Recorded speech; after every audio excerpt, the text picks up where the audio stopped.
નમસ્તે વિદ્યાર્થી મિત્રો, આપણી યુટ્યુબ ચેનલ જીકે વિથ ગુજરાતીમાં તમામ વિદ્યાર્થીઓનું હાર્દિક સ્વાગત છે। તો આજે આપણે ભારતનું બંધારણ વિષય પર ચર્ચા કરવાના છીએ, કારણ કે સ્પર્ધાત્મક પરીક્ષાઓમાં સફળતા મેળવવા માટે ભારતનું બંધારણ એ ખૂબ જ મહત્વનો વિષય છે।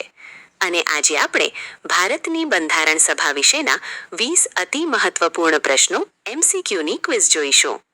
આ પ્રશ્નો અગાઉની જીપીએસસી, પોલીસ કોન્સ્ટેબલ અને અન્ય સરકારી ભરતી પરીક્ષાઓમાં વારંવાર પૂછાયા છે, તો શરૂઆતથી અંત સુધી જોડાયેલા રહેવા વિનંતી।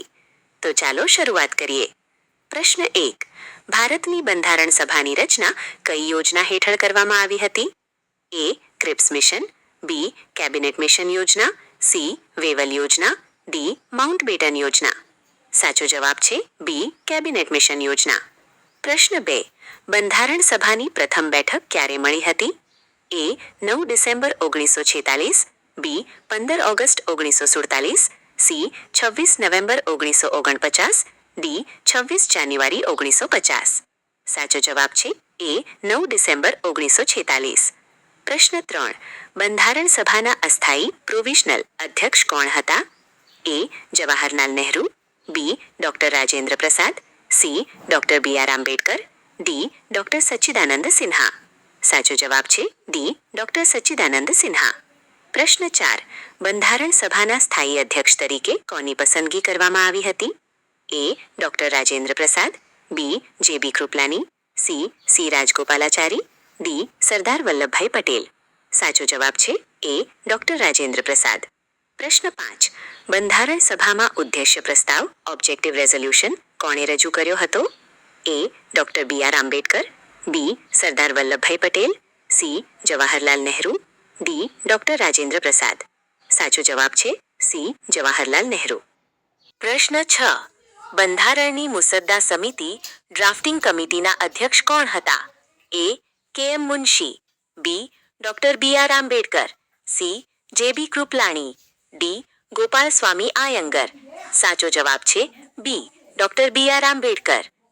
પ્રશ્ન 7, બંધારણ સભાના બંધારણીય સલાહકાર કોણ હતા? A. B.N. Rao, B. H.C. Mukherjee, C. Sachchidanand Sinha, D. Jawaharlal Nehru. સાચો જવાબ છે A. B.N. રાવ। પ્રશ્ન 8, બંધારણ સભા દ્વારા રાષ્ટ્રધ્વજ ક્યારે અપનાવવામાં આવ્યો હતો? A. 15 August 1947, B. 22 July 1947, C. 26 November 1949, D.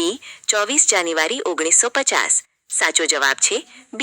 22 જુલાઈ 1947। પ્રશ્ન 9, બંધારણ સભાના ઉપાધ્યક્ષ કોણ હતા? A. Shyama Prasad Mukherjee, B. J.B. Kripalani, C. H.C. Mukherjee, D. T.T. Krishnamachari. સાચો જવાબ છે C. H.C. મુખર્જી। પ્રશ્ન 10, બંધારણ ભારતનું કઈ તારીખે સ્વીકારવામાં આવ્યું હતું? A. 9 December 1946, B. 15 August 1947, C. 26 November 1949, D.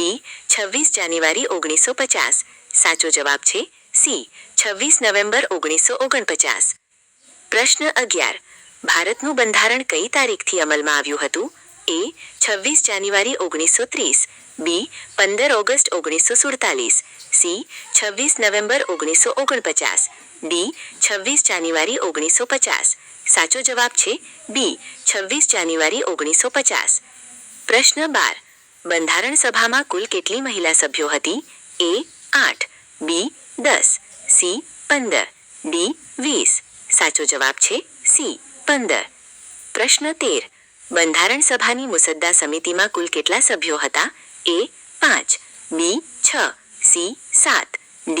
8। સાચો જવાબ છે C. 7।